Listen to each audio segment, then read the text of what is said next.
What is up, YouTube? Everyone watching YouTube right now. Today, we're going to be reading the book of Ecclesiastes. I think I've actually read through the Bible all the way through video. But today, we're just going to talk about Ecclesiastes. It's going to be a very, unedited video. It will be edited, but not as much as my normal videos are. So, we're going to be going through Ecclesiastes. And first of all, we're going to be, when is this book? Well, not when is it written. It was written quite a long time ago, but it was written by Solomon.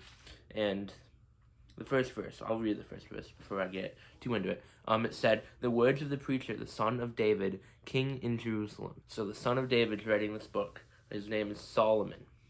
He is a king, and he owns everything. He can have whatever he wants. He can have, because he's the king, the ruler. He's like the richest person that ever lived.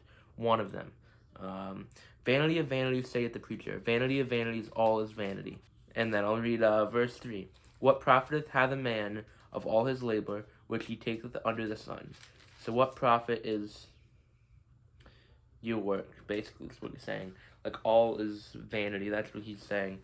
"One generation passeth away, and another generation cometh, but the earth abideth forever." He's saying the earth abideth forever, and it'll continue. The earth will just keep continuing. Even there'll be a new heaven and a new earth someday. I think that might be what he's referring to too. You can leave that down in the comments if you don't think he is actually doing that. But he's just like, all is vanity, and he's just like, one generation leadeth to another, Okay. Verse 5. "The sun also ariseth, and the sun goeth down, and hasteth to his place wherein he arose." So it's like the sun it keeps repeating in this cycle. Verse 6. "The wind goeth toward the south, and turneth about unto the north. It whirleth about continually, and the wind returneth again according to his circuit." So the wind, in the cycles all day. Verse 7. "All the rivers run into the sea, yet the sea is not full.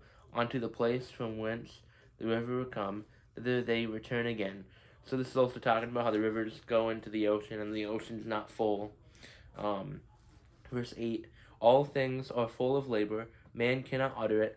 The eye is not satisfied with seeing, nor the ear with hearing." It's talking about how man's eyes aren't satisfied, and you just keep doing more, and it's never fulfilling. That's what Solomon is talking about, because he's had everything that a man would want. Verse 9. "The thing that hath been, it is with, shall be, and that which is done is that which shall be done, and there is no new thing under the sun." It's talking about there's no new thing. I've experienced it all. Okay. He's experiencing it all. Verse 10. "Is there anything wherefore it may be said, See, this is new, it hath been already of old time, which was before us?" Verse 11. "There is no remembrance of former things, neither shall there be any remembrance of things that are come with those that shall come after." So it's talking about people won't really remember you after a couple generations. That's what Solomon is talking to. "I, the preacher, was king over Israel and Jerusalem." He's saying, I am the king over Jerusalem. I've ruled over those people. Verse 13. "And I gave my heart to seek and search out by wisdom concerning all things that are done under heaven. This sore travail hath God given to the Son of Man to be exercised therewith." So he's asking God for wisdom, and the Lord's giving him wisdom. So Solomon is getting all these wisdom, and he's getting wiser. Okay, verse 14. "I've seen all the works that are done under the sun, and behold, all is vanity and vexation of spirit." So we've seen all man's works.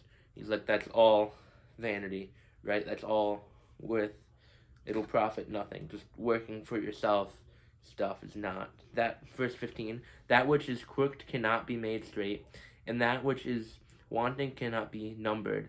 So that which is wanting cannot be numbered. Man can't be satisfied. Verse 16. "I command with thine own heart, saying, Lo, I am come to great estate, and have gotten more wisdom than all they that have been before me in Jerusalem. Yea, my heart had great experience of wisdom and knowledge." So he's saying that he's gotten what he asked for. He prayed to the Lord, and the Lord gave him what he asked for. Verse 17. "And I gave my heart to know wisdom, and to know madness and folly. I perceived that this also is vexation of spirit." So he's gotten this knowledge, and it's also vexation of spirit and vanity. Verse 4, for in much wisdom is much grief, and he that increaseth knowledge increaseth sorrow. So he's saying the more that you know, okay, the more knowledge that you know, the more sorrow that you also know. Like, I think if you know everything that the government knows, you would be much sorrowful. It's better to not know what's going on in the government, I think. I mean, you gotta be informed, but, you don't want to know, like, the top secret stuff that's going on. And I actually want to kind of get into chapter 2, but I'm kind of going to wait to get into chapter 2. But I think that was just kind of like an overview of Ecclesiastes and, like, the beginning of it. It's like all his vanity, and he will get to, the Lord's the only one that satisfies. He will get into all of that in Ecclesiastes. I've just been reading the Bible, trying to read it all the way through myself, too. Trying to read more ahead before I start really getting into it. I will also still continue the reading the Bible all the way through series, but I'm making sure that I read it through as well, and that I have some teachings too. I think the next Ecclesiastes is 26 verses. So hopefully you guys are having an amazing day, and without further ado, I'm going to pray. Dude, just thank you for this wonderful day. Thank you that I was able to cover Ecclesiastes chapter 1.